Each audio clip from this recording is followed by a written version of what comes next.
Le billet biblique, Pasteur Samuel Duval. Bonjour Pasteur Samuel Duval. Bonjour Victoria. Alors aujourd'hui on va revenir sur le sacrifice d'Isaac, que vous aimez bien appeler le non-sacrifice d'Isaac. Eh oui, tout à fait, parce qu'il n'y a pas eu de sacrifice, il n'y a pas eu de mort. On va dire, l'histoire se finit pas bien, ou plutôt elle se finit bien, mais il n'y a pas eu de sacrifice. Donc je préfère appeler ça le non-sacrifice d'Isaac.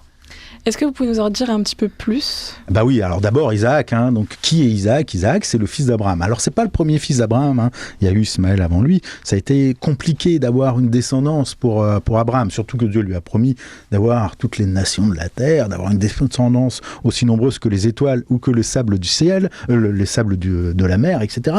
Et voilà que ça a été compliqué d'avoir ce fils. Donc ça peut pas être Lot, son neveu, ça peut pas être Ismaël, qui est le fils de la servante, ça peut pas être son serviteur Eliezer, et tout à coup, dans un rire, puisqu'il va s'appeler rire Isaac, dans la vieillesse de Sarah, il va y avoir Isaac qui naît. Et dans toutes ces péripéties, tout à coup, une voix vient dire à Abraham, j'aime bien dire une voix plus que Dieu, même si on l'identifie à Dieu, vient dire à Abraham, sacrifie-moi ton fils, fais mourir ton fils. Et là, il y a quelque chose de surprenant, quoi. L'enfant a tant attendu, le seul qui porte la promesse sur lui, parce que s'il n'y a pas l'enfant, il n'y a pas non plus de descendance, voilà que Dieu demande qu'il soit sacrifié, quoi. Et est-ce qu'on sait pourquoi il a demandé ce sacrifice ? Eh ben non, on ne sait pas pourquoi Dieu demande cela. Tout à coup, on est là et on est même presque surpris dans l'histoire.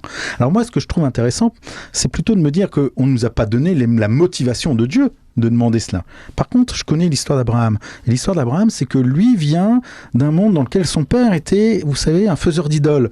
Il a été baigné dans un monde dans lequel les dieux sont omniprésents. Et les dieux ont pour habitude de demander tout simplement ou de donner la possibilité de ce qu'il y ait des sacrifices humains qui existent. Et tout à coup, il y a cette voix qui vient comme si c'était une voix normale, comme tous les dieux, de demander ce sacrifice. Alors Abraham va partir avec son fils, et il va partir avec le bois, etc., et sans objet pour le sacrifice.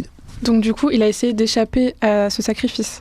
Non, pas du tout. Il obéit. Simplement, il part pour aller sacrifier, entre guillemets, Isaac.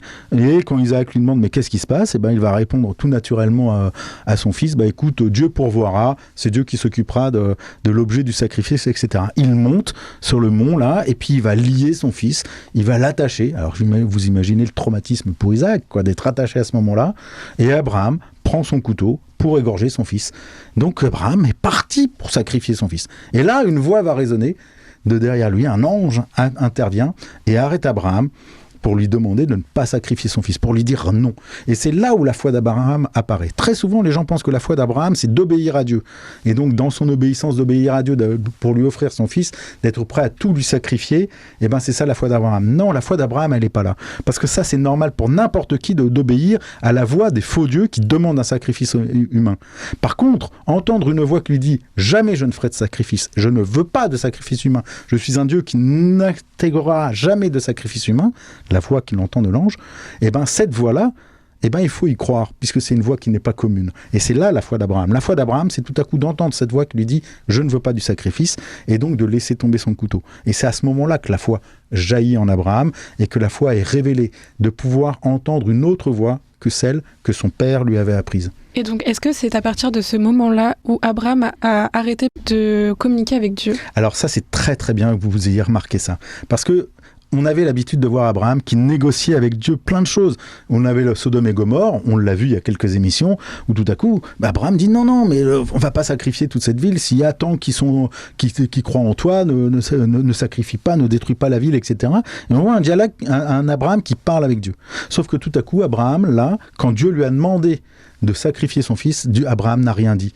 Il n'est pas rentré en dialogue avec lui. Et ça a mis une limite dans la relation d'Abraham avec Dieu, puisqu'à partir de ce moment-là, dans le texte biblique, Dieu ne parlera plus à Abraham, puisque c'est même un ange qui va intervenir pour arrêter la main d'Abraham, et on n'aura plus rien de l'histoire d'Abraham, si ce n'est que plus tard, il mourra, Sarah mourra, qui pleurera sur Sarah le seul moment où il aura aimé sa femme, et il l'enterrera, et c'est la seule chose qu'on connaîtra de la fin de la vie d'Abraham.